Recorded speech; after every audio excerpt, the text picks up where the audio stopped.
Procuradoria do STJD pedirá a interdição da Arena após caos no clássico, na final da Copa do Brasil, envolvendo o Galo e o Flamengo. O órgão está prestes a finalizar e, ao mesmo tempo, solicitará que o estádio seja fechado com efeito imediato. Justino, não dá para voltar à época dos hooligans na Inglaterra, certo? Esses desacertos nos estádios. As torcidas organizadas estão razoavelmente controladas, quer dizer, esse desacerto não foi marcado nem acertado no Zap nem nas redes sociais. Aconteceu lá como gatilho no momento do jogo. No primeiro jogo, o Flamengo ganhou por 3-1 no Rio de Janeiro. Certo? Então, o Galo, para levar para os pênaltis, tinha que fazer pelo menos 2 gols. E perdeu de 1-0.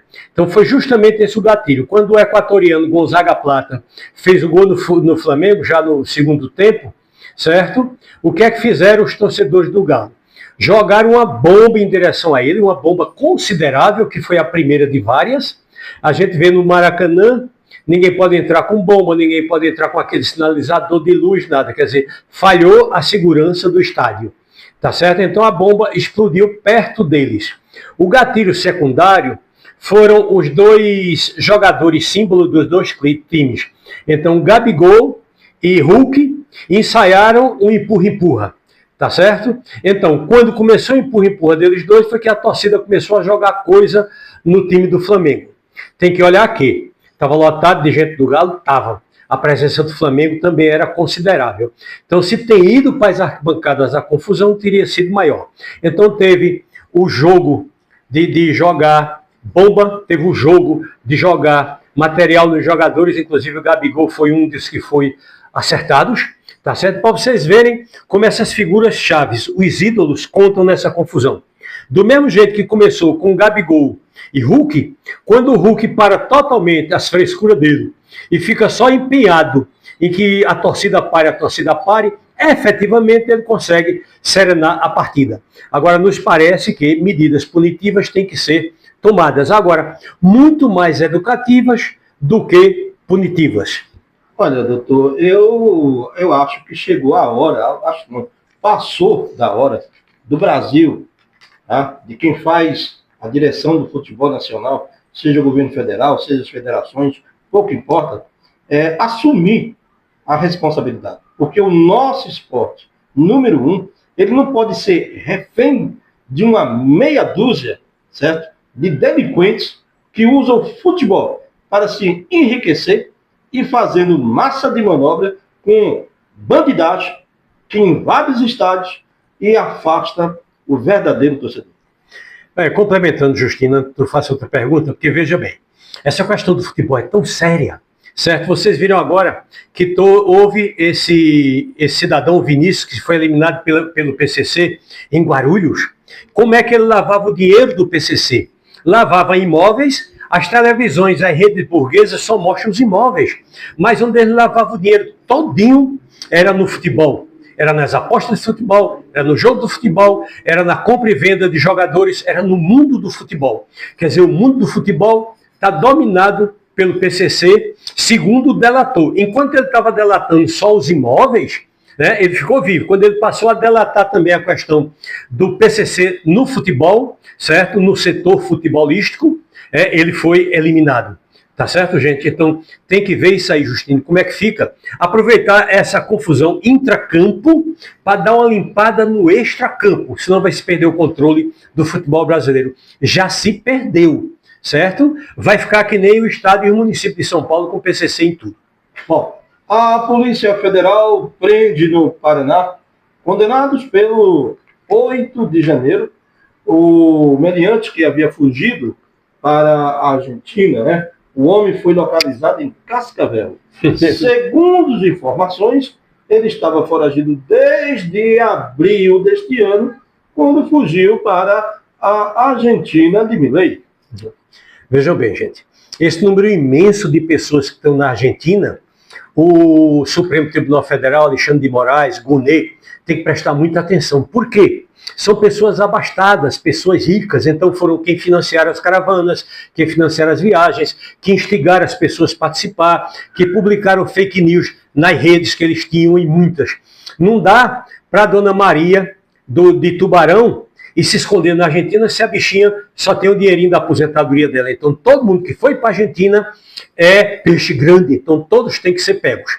Como Milei, por acordo com o governo Lula, não quis enfrentar, o governo argentino está em frangalhos. Ele não pode enfrentar nem outro país pequeno da América do Sul, tipo Chile, certo? Quanto mais enfrentar o Brasil. Então ele botou todo mundo para fora, e quando a pessoa atravessa a fronteira, mesmo que seja de outro estado, vai começar ali pelo Paraná. Esse foi pego em Cascavel, e muitos ainda serão pegos. Quer dizer, tem quase 1000, tem 600 e pouco para ser pego, tudo peixe grande efetivamente tem que ser pegos.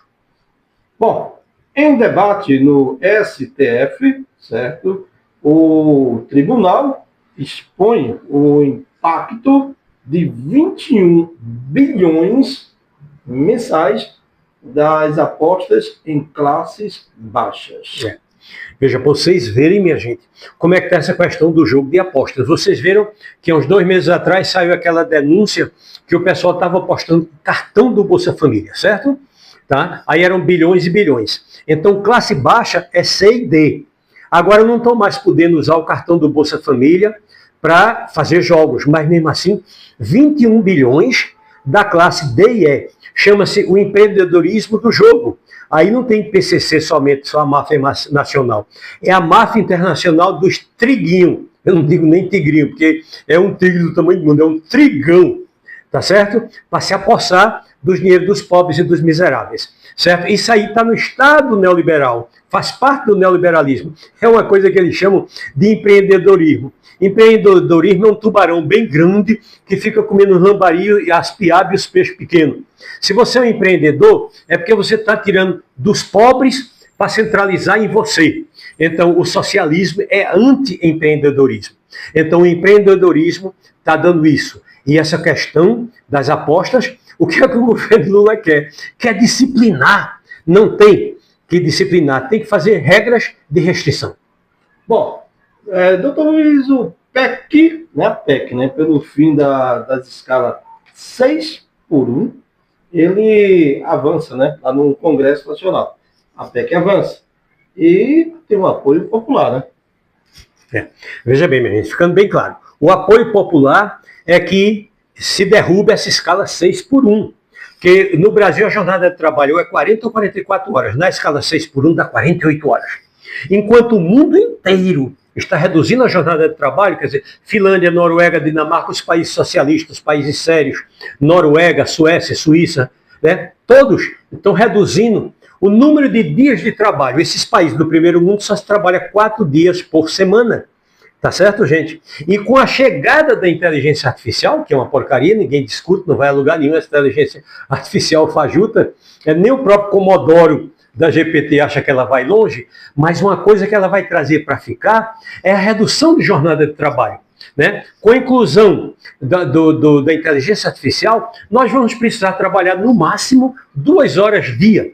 Então não tem sentido nenhum estar se alongando a jornada de trabalho, que nem os pastores, para vocês terem ideia. 100% da bancada evangélica é contra o dizimista e contra a pessoa que faz sua oferta. Tá certo? Então, eles são contra o trabalhador trabalhar menos de 48 horas. Quer dizer, o trabalhador tem que descansar um dia e trabalhar 6. Agora, eles, os pastores do Congresso e todos os deputados, Nicolas, Cleitinho, eles trabalham 3 dias e descansam 4.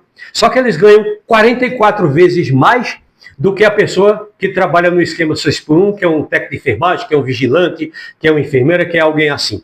Tá certo, gente? Então, eles são literalmente uns enrolões, certo? Estão fazendo estelionato eleitoral. Eles foram eleitos para defender os dizimistas. E cada vez mais esses pastores deputados primam em massacrar o pobre, o trabalhador, o dizimista, tá certo? Então, nós somos contra, achamos que não deve existir a escala 6x1. Deve ser a escala mais humana. O tempo da escravatura passou. Certo? A gente não pode substituir a escravatura de uma raça por uma escravatura de todas as raças. Então, fim da escala 6x1. Por fim, tem um vereador em São Paulo que é o Rubinho, aquele mesmo que foi contra Júlio Lancelotti.